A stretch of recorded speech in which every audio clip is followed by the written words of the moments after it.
Bonjour, my name is Juliette and I lived the French Revolution. This story I'm about to tell you is not about Marie Antoinette sipping tea in her gardens. However, she did that often. It is a story of bravery, foolishness, poor people, bloodiness, and cleanliness. Sounds quite interesting, right? Well, if you want to hear more of my view of the French Revolution, stay with me for a few minutes. I remember the beginning. I was 15 years old, a maidservant in the Palace of Versailles. It was 1789, the beginning of the revolution. People were hungry, poor, and broke. Everyone except the royals. My family was not bad off because we worked in the palace. There was always extra bread and cheese for us in the kitchens.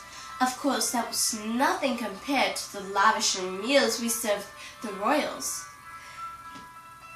But news came that many of the people in Paris were starving, including my cousins and other family members. The price of bread was increasing by the week, and it wasn't very good bread. In addition to that, last winters when the royals were feasting on the best holiday cookies and other specials, many people hardly had any grain. The last time we had visited my cousins in Paris, they had told us in unneeded details of the many food fights that they fought just for a bit of bread. The king became hopeless, so he was forced to call a States General meeting, a sure sign of weakness since there had not been a States General meeting in over 100 years. A lot of arguing happened during the meeting, and the Third Estate had declared itself the National Assembly. Then, under pressure from the nobles, the king ordered them out of the courtroom. They went, but they didn't go far. No, they just went around the corner to the tennis court, and they took the tennis court oath. The tennis court oath states that the National Assembly would keep holding meetings until a national constitution had been written. Then came the day we heard of the story of the Bastille. It was quite a shock, but I must say, with all the anger going around, I had expected something of the sort to happen. Of course, they stole many of the weapons stored in the Bastille. In other words, all the weapons. But there were only a mere 7 prisoners in there, so the prisoners were not a big loss.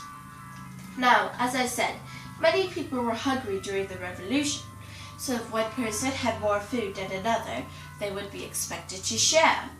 Anyway, rumors began spreading that Queen Marie Antoinette was storing grain in the palace. We don't know if it was for sure, but before we could blink, an angry crowd of women with weapons were at the front of the gate, yelling. They took the queen and the king and all their servants, including me of course, to Paris to keep an eye on us, as you can understand. By now, many of the nobilities were leaving France. How I envied them. The king and the queen were afraid, so they decided to try to sneak out too. Their plan, which I must say was a devious one, was a very risky plan. They had decided to dress as servants of nobilities leaving France. They had also decided to have the servants, their servants, dress as the nobilities. And you would never guess who they decided to have as the noble's wife. My best friend Genevieve. I had to feel sorry for the queen after that, seeing that she and Genevieve would have to switch clothes. You see, Genevieve was, and still is, a slob and a kitchen maid. She takes about 1 bath a month, and she had lice many times that year. And of course she only has 1 dress and no shoes, being a kitchen maid. I guess we were all crossing our fingers the whole time. It was very unlikely that the plan would go well, being that neither the king nor the queen knew a thing about being servants, and Genevieve not knowing how nobilities acted. And I'm sad to say, halfway through their journey, the king and the queen were captured and brought back to Paris, this time put under house arrest.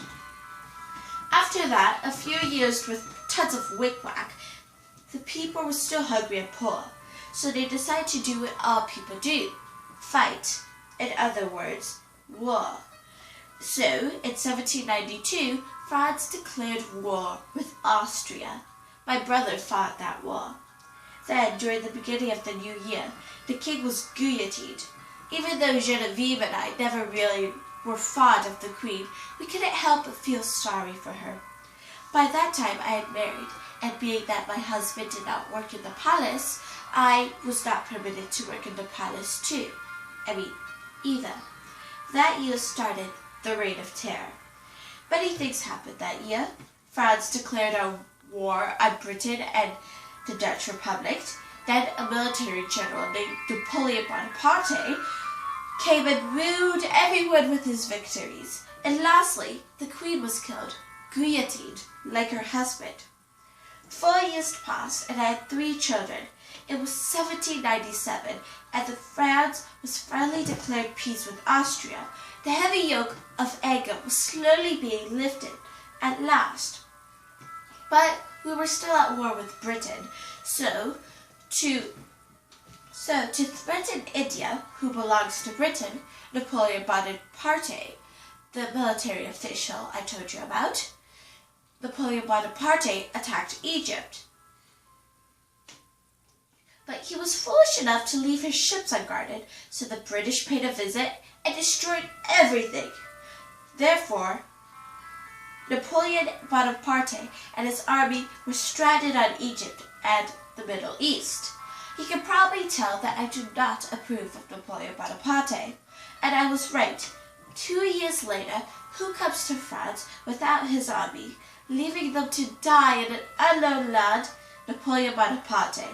At that very year, Napoleon Bonaparte was made the first consul, which for you Americans would be like being presidents. 3 years passed, and miracles of miracles happened. Britain declared peace at last, and the yoke was lifting and becoming lighter by the second. 2 years passed. It was 1804, and France was declared an empire. And who was its emperor? Napoleon Bonaparte. I have to admit, I was quite excited to finally have a change. Years passed, and it seemed that the house was beginning to expand, what with all the children leaving and marrying, and I must have blinked again, because there I was, looking into a mirror, and I saw a tired 40-year-old. It was 1814, and Napoleon was exiled and out of my hair. Peace. Sadly, though, we were still hungry and poor after the revolution. So one thing I will remember until the day I die is that fighting for forever over something will not help anything. After all, I lived the French Revolution, and nothing became better in the end. The French Revolution was a rather scary time to be alive in, but I would not have chosen any other time, place, or people to have lived it with.